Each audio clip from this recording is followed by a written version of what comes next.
డిచ్పల్లిలో డిచ్పల్లిలోని KNR గార్డెన్లో నిర్వహిస్తున్నటువంటి పత్రికా సమావేశానికి మరి వచ్చినటువంటి ప్రింట్ అండ్ ఎలక్ట్రానిక్ మీడియా సోదరులకు, మరి మా కాంగ్రెస్ శ్రేణి అయినటువంటి మన రాష్ట్ర ప్రధాన కార్యదర్శి నాగేష్ రెడ్డి గారికి, మరి పిసిసి డెలిగేట్ శేఖర్ గౌడ్ గారికి, మన మండల పార్టీ అధ్యక్షుడు అమృతపు గంగాధర్ గారికి, అదేవిధంగా బ్లాక్ కాంగ్రెస్ అధ్యక్షుడు కొలసాని శ్రీనివాస్ గారికి, అదేవిధంగా మరి పెద్దలు కంచెటి గంగాధర గారికి, మండల ప్రెసిడెంట్ నవీన్ గారికి, మరి అదేవిధంగా మండల ప్రెసిడెంట్ బాలరాజు గారికి, సింగిల్ విండో చైర్మన్ మన రామకృష్ణ గారికి, అదేవిధంగా చిన్నారెడ్డి గారికి, తర్వాత నర్సయ్య గారికి, పూజన్న గారికి, వాసు గారికి, ఆనంద్ గారికి, మన ఎల్లయ్య గారికి, చాలా మంది 50 మంది కార్యకర్తలు ఉన్నారు. మిఠపల్లి గంగారెడ్డి గారికి, మరి ముఖ్యంగా సోదరిమణి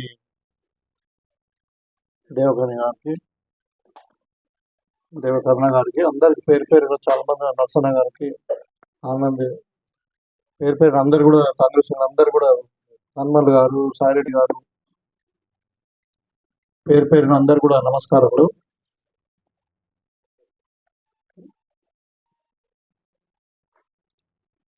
మీకు అందరు కూడా తెలుసు, గత 16వ తారీఖు నుండి 16 నుండి 21 వరకు 20 వరకు 4 రోజులు 5 రోజులు గ్రామాన ఈ ప్రభుత్వము తలపెట్టదలుచున్నటువంటి ఏదైతే 6 గ్యారంటీలలో భాగంగా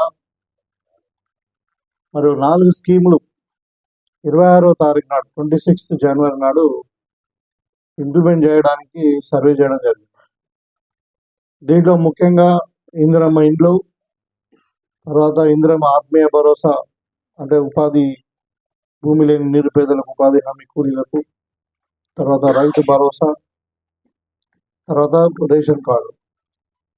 ఈ 4 మీద అంటే మొత్తం agriculture extension officers, revenue department వాళ్ళు, పంచాయతీరాజ్ డిపార్ట్మెంట్ వాళ్ళు అందరు కూడా సమగ్రంగా మరి మొత్తం జిల్లా మొత్తం 500 పైచిలు గ్రామాలలో, ప్రతి గ్రామంలో ప్రతి వార్డులో మున్సిపాలిటీలో కూడా అన్ని గ్రామాల్లో ఇంటింటికి వెళ్ళి ఎవరైతే ఇప్పుడు మనకు ప్రజాపాలనలో మనకు అప్లికేషన్స్ వచ్చినాయో వాళ్ళందరూ నిజమైన లబ్ధిదారుల కాదా, మరి దాని మీద మొత్తం కూడా సర్వే చేయడం జరిగింది. సర్వే చేసిన తర్వాత మరి 20వ తారీఖు 21 నుండి 24 వరకు 4 రోజులు లబ్ధిదారుల యొక్క అంటే అర్హులని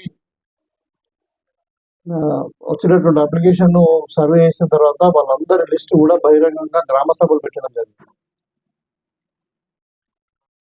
ఇది కూడా ముఖ్య ఉద్దేశము ఏంటంటే ప్రభుత్వము పేదలను ఆదుకోవాలి, మరి ప్రభుత్వం చెప్పినటువంటి ఎజెండాను అమలుపరచాలి, రైతులను ఆదుకోవాలని, మరి రైతు కూలీలను కూడా ఆదుకోవాలని చెప్పి ఈ సందర్భంగా ఇక్కడ ఈ సర్వే జరిగిన తర్వాత ఇంతకుముందు అభయాస్తంలో అప్లికేషన్స్ తీసుకున్నా మరి వాళ్ళ పబ్లిక్ హియరింగ్ కూడా అంత ధైర్యంగా పబ్లిక్ లో వచ్చి మేము మీటింగ్ పెట్టి అధికారుల ద్వారా మీటింగ్ పెట్టి మరి లబ్ధిదారుల యొక్క వివరాలు చెప్పడము, ఇంకా ఇదంతా కూడా గతంలో చరిత్రలో ఎప్పుడు జరగలేదు.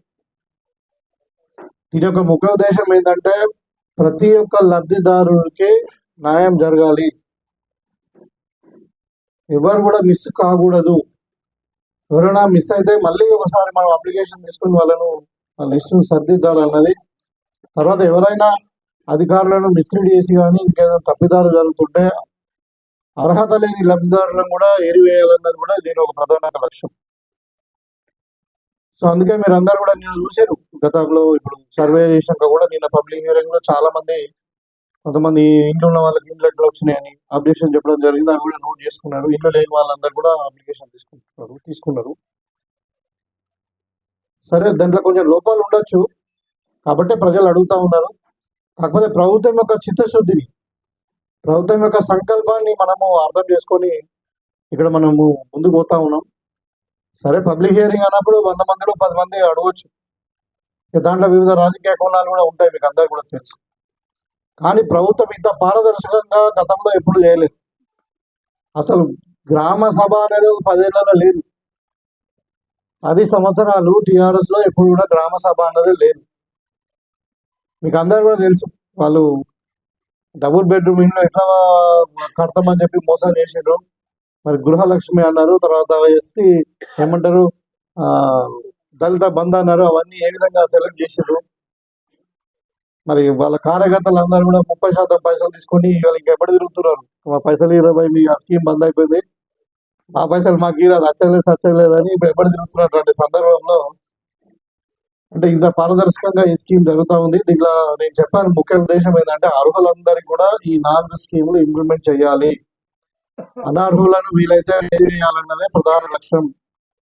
అది అందుకే ఇంకా ఎప్పుడైనా మిస్ అయిన వాళ్ళు ఉంటే కూడా వాళ్ళ అప్లికేషన్స్ మళ్ళా తీసుకుంటా ఉన్నాము.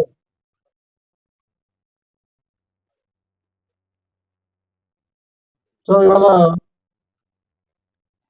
ఇప్పుడు ఈ స్కీములు అన్ని కూడా రేపు 26 జనవరి అంటే ఎందుకు తీసుకుంటామంటే మనకు మన బాబాసాహెబ్ అంబేద్కర్ గారు రాజ్యాంగం రచించి మన భారతదేశపు రాజ్యాంగాన్ని ఆమోదించినటువంటి రోజు 1950 26 జనవరి. అంటే ఈ జనవరి 26 కు కరెక్ట్ 75 సంవత్సరాలు అవుతుంది. అందుకని నేను ఒక ప్రిస్టేజియస్ గా ఈ రోజు ఈ స్కీమ్లన్నీ కూడా, ఇందిరమ్మ స్కీమ్ అన్నది గతంలో రాజశేఖర రెడ్డి గారి టైంలో ఉండేది, మళ్ళా 10 ఏళ్ళు గాయప్ అయిపోయింది, మళ్ళీ ఇప్పుడు వచ్చింది కాబట్టి దాన్ని ప్రస్తుతంగా తీసుకొని మనం ఇంప్లిమెంట్ చేయాలన్నది. రేపు అన్ని మండలాల్లో ఒక్కొక్క గ్రామంలో ఇంకా టైం చెప్తాము ఇప్పుడు, అంటే ముఖ్యమంత్రి గారు అక్కడ వర్చువల్ గా ఇనాగ్రేషన్ చేసిన తర్వాత ఇక్కడ స్టార్ట్ చేశారు. అన్ని మండలాల్లో ఒక గ్రామంలో ఈ 4 స్కీములు ఇంప్లిమెంట్ అవుతాయి. ఇప్పుడు రేషన్ కార్డులు ఉన్నాయనుకోండి, ఎంఆర్ఓ వాళ్ళు ఇస్తారు. అట్లా ఈ రైతు బంధు, రైతు భరోసానేమో అగ్రికల్చర్ ఎక్స్టెన్షన్ ఆఫీసర్లు, ఇట్లా వాళ్ళ డిపార్ట్మెంట్ కి సంబంధించిన వాళ్ళందరూ కూడా వాళ్ళు ఈ స్కీమ్లను ఇంప్లిమెంట్ చేయబోతా ఉన్నాం.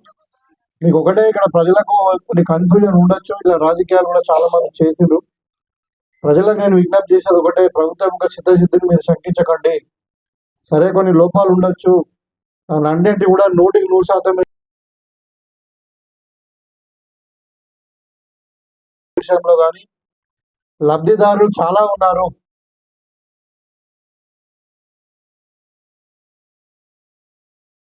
ఇల్లు ఇచ్చిన దాఖలాలు లేవు, ఎవరికి ఒక డబ్బు ఏమంటారు దాని తెల్ల రేషన్ కార్డు ఇచ్చినటువంటి దాఖలాలు లేవు. కాబట్టి ఇవాళ మాకే దగ్గర 40 లక్షలు ఎక్స్పెక్ట్ చేస్తున్నాం మనం రేషన్ కార్డు.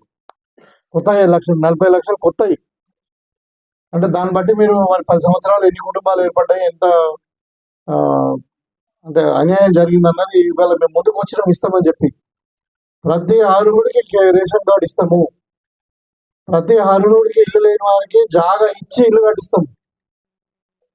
కాకపోతే ఇది నిరంతర ప్రక్రియ, ఇవాళనే అయిపోయేది కాదు. ఇవాళ మాకు అప్లికేషన్ ఇందిరమ్మ ఇళ్లలో దగ్గర మన నియోజకవర్గాన్ని 30,000 వచ్చినాయి, మనకు వచ్చినాయి 3,500. అంటే అలా అర్హులు ఎంతమంది ఉన్నారంటే 20,000 దాకా ఉంటారు.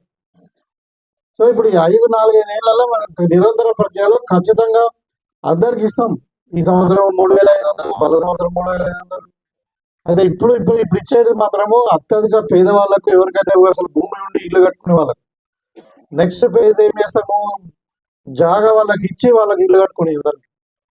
తర్వాత స్టేజ్లలో ఇంకా ఉన్నత కొంచెం ఆర్థికంగా బాగుండి ఇల్లు కట్టుకునే వాళ్ళు కూడా మన అందరు కూడా, అంటే మొత్తం అర్హులందరూ కూడా ఇస్తాము. దాంట్లో ప్రజలకు ఏమాత్రం అపోహలు కానీ అనుమానాలకు తావు లేకుండా ఉండకుండా నేను వాళ్ళకు ఒక విజ్ఞప్తి చేస్తా ఉన్నాను.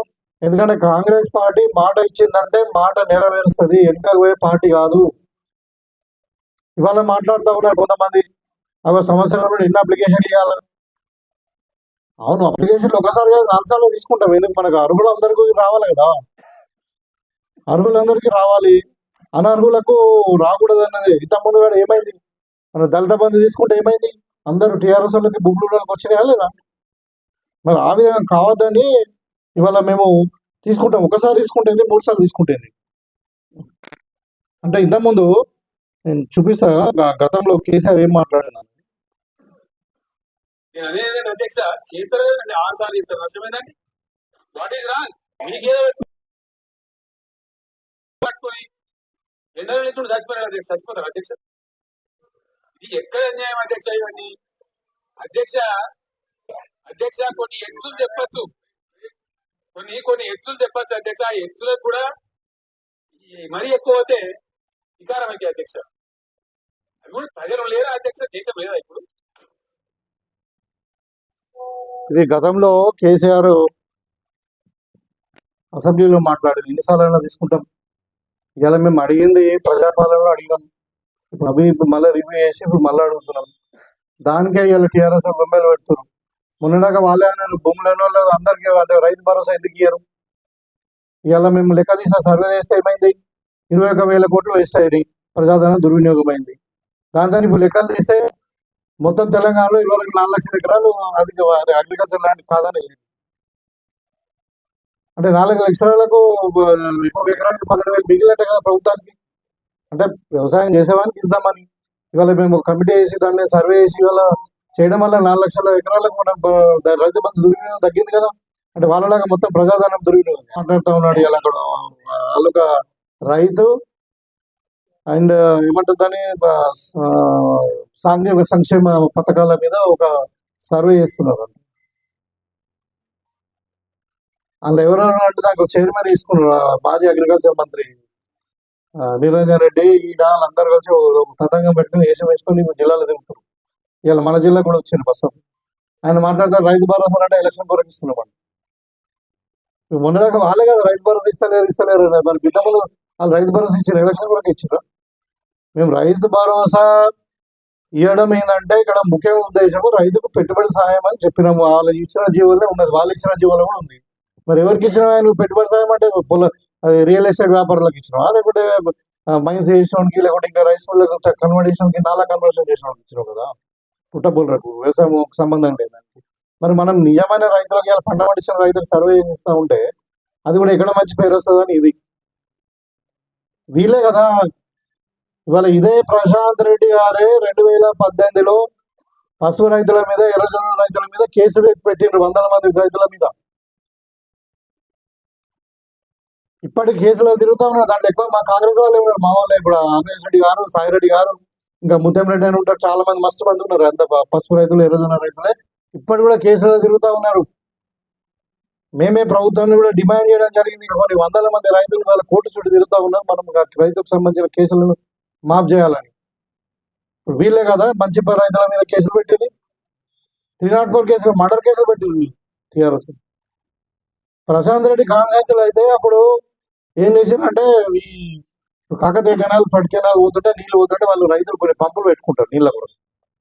ఎవరైనా నీళ్ళు ఏదైనా అమ్ముకునే ఉంది, అది పంట పొలాలకు సంబంధించిన నీళ్లు.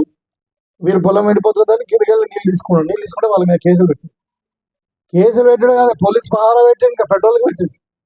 ఇప్పుడు వాళ్ళు రైతుల గురించి మాట్లాడుతున్నారు, రైతుల గురించి తిరుగుతూ ఉన్నారు. ఇప్పుడు నిజామాబాద్ జిల్లాను ఎండబెట్టింది ఎవరు? ఇప్పుడు ప్రాణహిత చెవిలో 21 ప్యాకేజ్, 20 ప్యాకేజ్ మొత్తం 90% రాజశేఖర రెడ్డి గారి టైంలో పెద్దలు మన జిల్లాకు సంబంధించిన సుదర్శన్ రెడ్డి గారే ఇప్పుడు ఇరిగేషన్ మంత్రి ఉంటే ఆయన ఆధ్వర్యంలోనే కంప్లీట్ అయింది. సారంగపూర్ సర్జిపూల్ అయిపోయింది, కెనాల్ వైడనింగ్ అయిపోయింది, మంచిపల్లి సర్జిపూల్ అయిపోయింది, మెట్రోస్పల్ సర్జిపూల్ అయిపోయింది. మరి 10 ఏళ్ళు గ్రావిటీ ద్వారా వచ్చే నీళ్లను 300 కోట్లు పెడితే అయిపోయేదాన్ని 3,300 కోట్లకు పెంచి రీడిజైనింగ్ పేరు మీద తాండవాళ్ళ వాసులందరూ గిరిజనులను మోస్తామని చెప్పి కొత్త ప్రణాళిక చేసి పైపుల ద్వారా నీళ్ళు ఇస్తాం. కొత్త టెక్నాలజీ అంతా ఇది. ఇజ్రాయెల్ టెక్నాలజీ ఏం అవసరం ఉంది మనకు? ఇజ్రాయెల్ అంటే వాన పడదా? ఇక్కడ 400 సెంటీమీటర్ల వాన పడుతుంది నెల ప్రతి సంవత్సరం.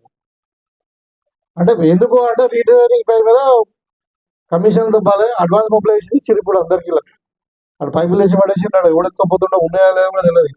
10 ఏళ్ళు రైతులను గోస పెట్టి కేసులు పెట్టి ఇవాళ ఒక గుంట కూడా నీళ్లు రాలి. ఇలా మనకు 1,80,000 ఎకరాలకు నిర్మీనం చేయబడినటువంటి ప్రాణహిత చెవిల 2021 ప్యాకేజ్ 21A కూడా ఇవాళ ఒక గుంటకు నీళ్ళు వేస్తాడు 10 ఏళ్ళ తర్వాత. రైతులు ఎంత నష్టపోయారు? ఉల్టా ఇప్పుడు 1,600 కోట్లు ఖర్చు అయినాయి. మళ్ళీ ఇప్పుడు ఆ ప్రాజెక్టు పనికి రాకుండా పనికిరాదు. మళ్ళీ ఇప్పుడు మనం ఇంజనీర్ ఎక్స్పర్ట్ తీసుకొచ్చి మళ్ళీ అడగాల్సి వస్తుంది. అంటే వీళ్ళు చేసిన పనులకి ఇట్లా ఇంకా వాళ్ళు ఉల్టా రోడ్లు తిరిగికుండా రైతులు ఆదుకుంటలేరు, రైతులకు అన్యాయం జరుగుతుంది, రైతులు ఆత్మహత్య చేసుకుంటారని మాట్లాడుతున్నారు. గవర్నమెంట్ స్టాటిస్టిక్స్ గత సంవత్సరాలలో పైచిలకు రైతులు ఆత్మహత్య చేసుకున్నారు. ఇవాళ రైతులను ఆదుకునేదే కాంగ్రెస్ పార్టీ. ఇలా 24 గంటలు కరెంట్ ఎవరిస్తుడు? అసలు రైతులకు 9 గంటలు కరెంట్ ఇవ్వాలని మొదలు ఎవరు ఇచ్చారు? మా లీడర్ రాజశేఖర రెడ్డి గారు 2004లో ఇచ్చిన, 20 ఏళ్ల కింద ఇచ్చిన. ఇవాళ రైతులకు బోనస్ ఇస్తున్నాం 500 రూపాయలు. మీరు ఎప్పుడైనా ఆలోచించారా 10 ఏళ్లలో అధికారంలో ఉన్నప్పుడు? ఇలా రైతుల రుణమాఫీ గురించి మాట్లాడుతున్నారు. మేము ఇవాళ 25,000 కోట్ల రూపాయలు ఇవాళ మాఫీ చేస్తాం. 31,000 కోట్లు మాఫీ చేయాల్సి ఉంటే 25,000 కోట్లు మాఫీ చేసాం. ఇంకా 6,000 కోట్లే ఉంది. అది కూడా తొందరగానే షెడ్యూల్ రిలీజ్ చేస్తామని చెప్తా ఉన్నారు. 2,000 పైన, 2 లక్షల పైన ఉన్న వాళ్ళు. మీరు 10 ఏళ్లలో చేసేది ఎంతనే? మిత్తి కూడా కట్టలేదు. రైతుల మిత్తి కూడా కట్టలేదు. ఇవాళ రైతు కూలీల గురించి మేము ఆలోచించడం, ఇలా రైతులు ఎవరైతే భూమి లేని వాళ్ళు ఉన్నారో, మరి నిరుపేదలు ఉన్నారో వాళ్ళని ఆదుకోవాలని చెప్పి సంవత్సరానికి 12,000 రూపాయలు ఇస్తామని చెప్పి మేము అంటుంటే, ఆయన భూములను కూడా ఇవ్వాలంట. భూములను కూడా ఇవ్వాలి. రైతు కూలి కార్డులు ఎవరు ఉంటే వాళ్ళకి ఇవ్వాలంటాడు. అంటే మరి ఉన్నప్పుడు ఆలోచించాలి. మరి మీరు 10 ఏళ్ళు ఉన్నారు కదా, అంటే ఇట్లా అధికారం ఉంటే ఒకటి, అధికారం లేకుంటే ఒకటి. ఇవాళ మొత్తం టీఆర్ఎస్ లో అయితే మధ్యస్థితం పోయి ఇక మాట్లాడుతూ కేసీఆర్ ఒకటి మాట్లాడుతుంటే, ఇట్లా మాట్లాడిన కేసీఆర్ అసెంబ్లీలో ఇలా కేటీఆర్ ఏం మాట్లాడుతుంటే చూడండి మీరు. అంటే వాళ్ళకి దండవైఖరి అని చెప్పి అధికారం పోయిన తర్వాత ఒక తిరిగి జిల్లాను సర్వనాశనం చేసింది. మొత్తం ఇవాళ తెలంగాణ సర్వనాశనం చేసింది ఎవరు? మొత్తం 7 లక్షల కోట్లు అప్పు తెచ్చి ఇవాళ ఈ స్కీమ్లు ఆలస్యం కావడానికి కారణం ఎవరు? కాంగ్రెస్ పార్టీ ప్రభుత్వం కాదు. మీరు చేసిన అప్పులే. మొత్తం ఎక్కడ చూసినా స్కాములు చేసి మొత్తం తెలంగాణ దోచుకొని లక్షల కోట్లు సంపాదించుకొని తెలంగాణ సర్వనాశనం చేసి కుటుంబం మొత్తం ఇవాళ మళ్ళీ ఇంకా కాంగ్రెస్ పార్టీ మీద మాట్లాడుతున్నారంటే మీకు అసలు ఆ నైతిక హక్కు లేదు ఇవాళ కాంగ్రెస్ పార్టీ మీద మాట్లాడడానికి అని చెప్పి నేను ఈ సందర్భంగా తెలియజేస్తాను. తెలంగాణ అప్పుల కారణం ఎవరు? ఇలా స్కీములు లేట్ కావడానికి రీజన్ అదే. డబ్బులు లేవు. అయినా కానీ ఇవాళ మనం వాళ్ళు ఎంత చేసినట్టు ఎఫ్ఆర్బిఎం కంటే ఎక్కువ అప్పులు చేసిండ్రు. అప్పులు చేసి ఎఫ్ఆర్బిఎం పరిధిలో రాని కూడా కార్పొరేషన్స్ ఏర్పాటు చేసుకుని దాంట్లో ఒక దగ్గర 1,00,000 కోట్ల అప్పు చేసారు. ఇవాళ కేంద్ర ప్రభుత్వం ఏం చేసింది? అవన్నీ ఎఫ్ఆర్బిఎం పరిధిలోకి తీసుకొచ్చింది వాళ్ళు. అది కూడా ఎంత తెలుసా? మామూలుగా వ్యవసాయం కొరకు కానీ రాష్ట్ర ప్రభుత్వం ఏదైనా అప్పు తెస్తే ఎక్కడ వేస్తారంటే 5 నుండి 6% ఇంట్రెస్ట్ ఉంటుందండి. వీళ్ళు 11% తెచ్చిరు. ఇవాళ అందుకే ఇన్స్టాల్మెంట్ కట్టడానికి 6,500 కోట్లు నెలకు పోతుంది. ఓన్లీ ఇన్స్టాల్మెంటే మితి కట్టడానికి. మొత్తం తెలంగాణ సర్వనాశనం చేసి కుటుంబం కూడా దోసుకొని ఇక ఆయనేమో కేసీఆర్ ఏమో ఇలా ఫామ్ హౌస్ లో ఉన్నాడు. 4.5 లక్షల జీతం తీసుకుంటాడు ఆపోజిషన్ లీడర్గా. ఒకసారి అసెంబ్లీకి రాడు.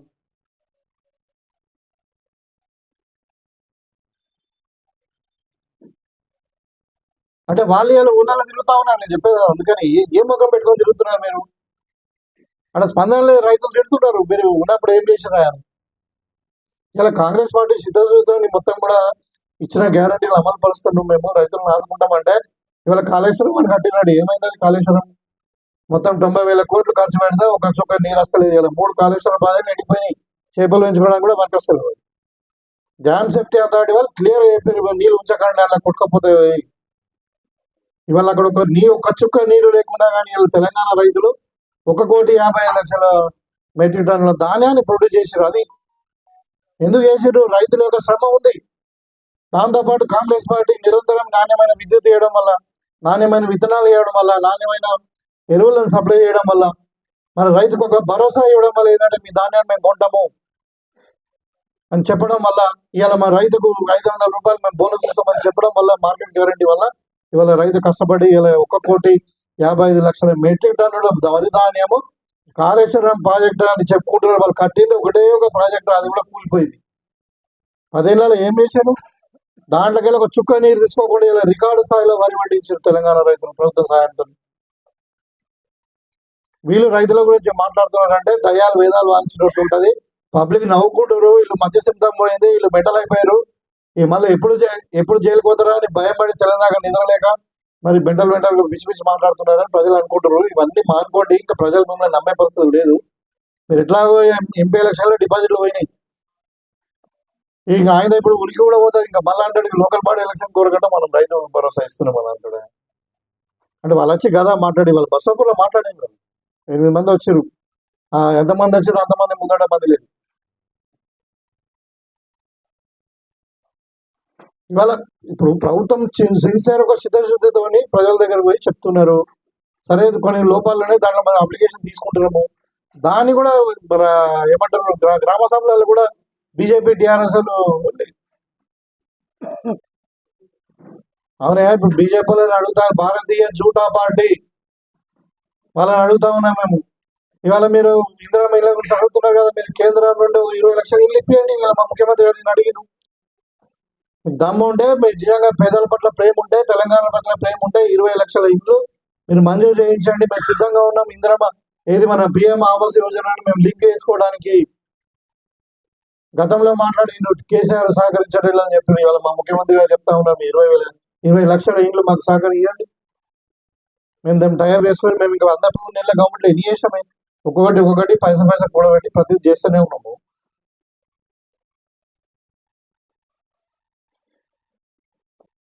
ఇప్పుడు ప్రశాంత్ రెడ్డి మళ్ళా గెలాడిగా, పోయినసారి ఏదో అన్యాయంగా సంపాదించిన డబ్బులు ఉండే, డబ్బులు ఖర్చు పెట్టేది 2-3 వేలతో గెలిచి, కానీ ఈసారి మొత్తం పోతుంది. జిల్లాలో ఉన్న ఒక పోచారం రెడ్డి కాంగ్రెస్ లో వచ్చిండు. ఇది ఎట్లా కూడా జిల్లాలో టీఆర్ఎస్ దిప్పి 0 అన్నీ వచ్చినాయి. దగ్గర మండలంకు 10-15 కోట్ల చొప్పున దగ్గర 100 కోట్ల వరకు మనకు వచ్చింది. ఇవన్నీ కూడా మేము మండల వాళ్ళగా ప్రెస్ మీట్లు పెట్టి చెప్పమని చెప్తాము. అది ఏంటంటే ఇప్పుడు ఇది నిరంతర ప్రక్రియ. అత్యధికంగా కిరాయి ఉండి మరి ఇండ్లు లేని వాళ్ళు అసలు గుడిసె కూడా లేని వాళ్ళకి ఇస్తాం. అది కూడా జాగా ఉండి వాళ్ళు కట్టుకునే వాళ్ళకి ఇస్తాము. నెక్స్ట్ టైం జాగా లేకుండా వాళ్ళకు ప్లాట్లు పంచి 120 yards ఇచ్చి వాళ్ళకి ఇల్లు కట్టిస్తాము. ఇది ఒక 5-6 ఇళ్లలో 20 వేల ఇల్లు మనకు వస్తాయి. 20 లక్షల ఇల్లు ప్రభుత్వం ఒక టార్గెట్ పెట్టుకునేదంటే తెలంగాణలో 5 సంవత్సరాలలో, వినండి, 5 సంవత్సరాలలో 20 లక్షల ఇల్లు కట్టాలని నిర్ణయించినాం. దానికి ఇవాళ 20,000 కోట్ల బడ్జెట్ కూడా మనం పోయిన బడ్జెట్ లో పెట్టుకున్నాం. ఒక్కొక్క ఇంటికి 5 లక్షలు చొప్పున. సో ఇప్పుడు అదే ఈ ఏమంటారు ప్రాతిపదిక ఏంటంటే అత్యంత పేదరికంలో ఉన్న వాళ్ళకు మొదటి ఇవ్వాలన్నది. దీంట్లో కాంగ్రెస్ పార్టీ ప్రమేయం కానీ ఇంకా మా నాయకుల ప్రమేయం కూడా ఉండదు. దాంట్లో కూడా ఇందిరమ్మ కమిటీలు కూడా దాంట్లో అధికారులు ఉన్నారు.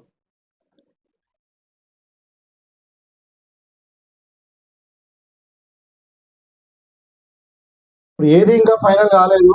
కొత్త అప్లికేషన్ తీసుకుంటాము, దాని కూడా డేటా అంతా కూడా ఎన్ఐసీలో అవుతుంది. సో మొత్తం గవర్నమెంట్ కంట్రోల్లో ఉంటుంది.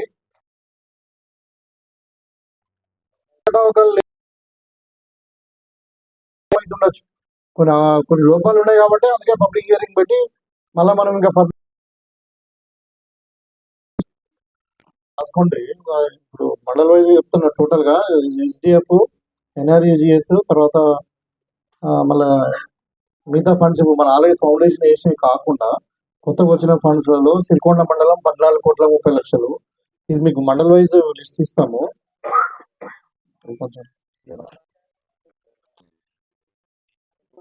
ఇది దర్పల్లిలో 11 కోట్లు.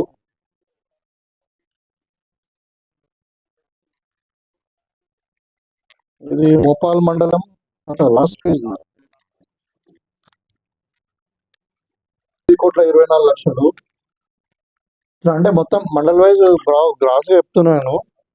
ఇప్పుడు ఇది కేశవపూర్ నిజామాబాద్ రూరల్ మండలంలో 10,20,00,000. తర్వాత డిచ్పల్లిలో 17 కోట్లు, 17,30,00,000. డిచ్పల్లి హైయెస్ట్ ఉంది, సిరికొండ కొంచెం 14 కోట్లు ఉన్నది. తర్వాత ఇది ఇంకా ఇందల్వాయికి 21 కోట్లు ఉంది, 21 crores 92 lakhs, 22 కోట్ల ఫండ్ వచ్చింది. అంటే ఇంత డబ్బులు లేకుండా ఇప్పటివరకు నేను ఇచ్చిన ఫౌండేషన్ దగ్గర 100 కోట్ల పైన ఉన్నాయి. సో ఇంకా ఇప్పుడు ఇంకొక 100 కోట్ల వర్క్స్ మనకి ఇప్పుడు ఈ 10-15 రోజుల్లో మేము ఫౌండేషన్ తీసుకుంటాం. సో ఇది చక్రాన్పల్లి 11,91,00,000, 12 కోట్లు అనుకోండి. సో ఇది మీకు మండల వారీగా మీకు లిస్ట్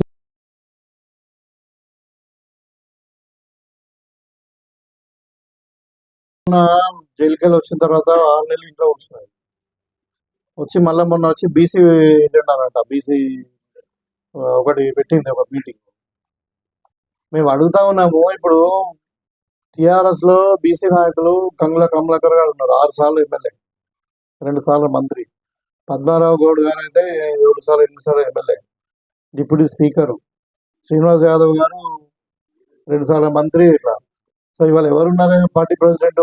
కేసీఆర్. ఆయన ఆరాం మా ఫామ్ హౌస్ లో పట్టుకున్నాడు. ఇప్పుడు ఏదో ఇది పెడతారంట, వాళ్ళ ఇది వెదురు బొంగుల వ్యవసాయం చేస్తారంట. ఆ? అంటే చెప్తున్నా ఈయన అంటే ఇప్పుడు వీళ్ళు ఒక డిప్యూటీ అంటే వర్కింగ్ ప్రెసిడెంట్ ఎవరు? కేటీఆర్. అసెంబ్లీలో ఫ్లోర్ లీడర్ ఎవరు? కేసీఆర్. డిప్యూటీ ఫ్లోర్ లీడర్ ఎవరు? హరీష్ రావు. అంటే ఇక మామ, అల్లుడు, కొడుకు, బిడ్డ గీలేనా అంటే బీసీలు కనబడతలేరు. మరి ఇప్పుడు మేము ఇచ్చినాము మన నిజామాబాద్ బిడ్డ మహేష్ కుమార్ గౌడ్ గారికి స్టేట్ రాష్ట్ర ప్రభుత్వము మరి రాష్ట్ర ప్రెసిడెంట్ ఇచ్చిన బీసీ ప్రెసిడెంట్ గా మీరు ఇవ్వండి. మీకు బీసీల మీద ప్రేమ ఉంటే కొంతమంది సీనియర్ నాయకులు నేను పేర్లు చెప్పిన కదా, అట్లీస్ట్ అసెంబ్లీలో ఫ్లోర్ లీడర్ ఇవ్వండి.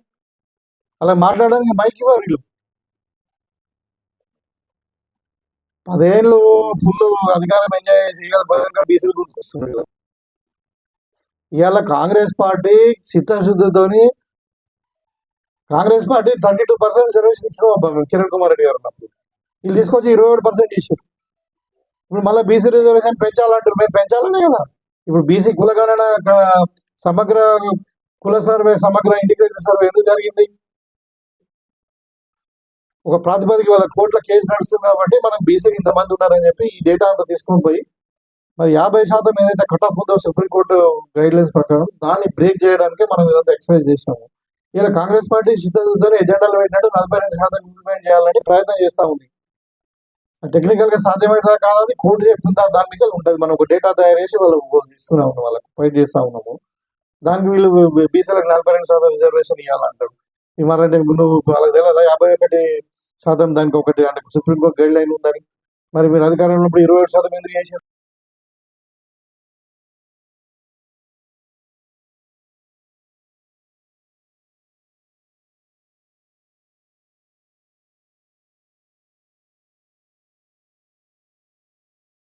బయటపడుతున్నది చేపల స్కామ్, గొర్రెల స్కామ్, భూ స్కామ్, ధరణి.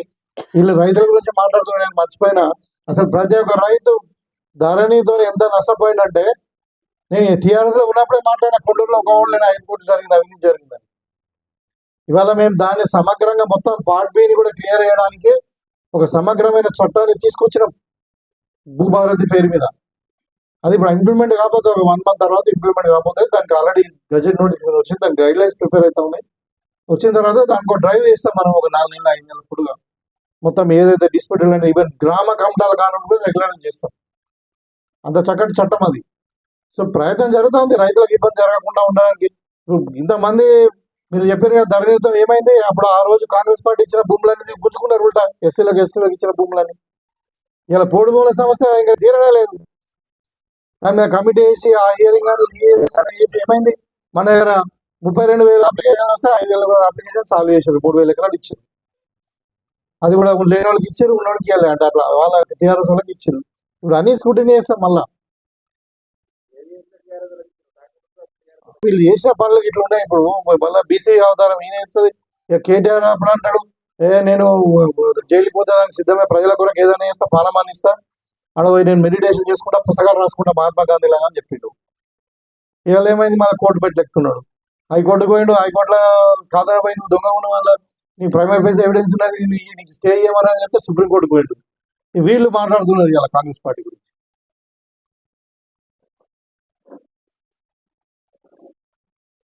అంటే వాళ్ళ కుటుంబమే అది మొత్తం ఎట్లా అంటే అవినీతికి కేర్ ఆఫ్ అడ్రస్ కేసీఆర్.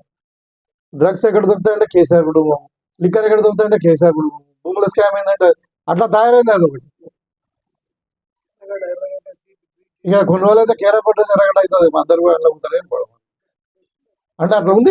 అంటే ప్రజలు నవ్వుకుంటారు వాళ్ళని చూస్తే, వాళ్ళు మాట్లాడే విధానం. కొడుకు ఒక లైన్, బిడ్డ ఒక లైన్, అల్లుడు ఒక లైన్. ఆ అల్లుడు అంటే భూములు ఉన్న అందరికి 12,000 ఇవ్వాలంట అని చెప్తారు. అంటే ఉపాధి హామీ ఇది ఉన్నప్పుడు 12 ఏం పీకుతాం?